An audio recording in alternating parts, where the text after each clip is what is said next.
All right, check this out. So we have a pager here. We're gonna go in number 1. Let's add a fader.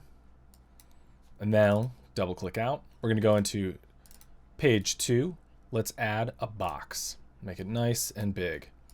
Now what we're gonna do, we're gonna go to this number 1 and this fader, we're gonna add a local message. Right down here, we add a local message. Now you can select the box on the same page. We can't do that because we would select out, right?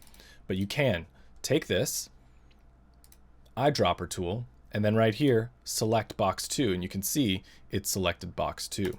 What we're gonna impact is the property color. Let's impact the green. So right now, it's red. We're gonna hit play, turn it up. You can see it's yellow, turn it down here, it's orange. And that's how you can impact different objects between a pager. You just need that local message and you select in the tree.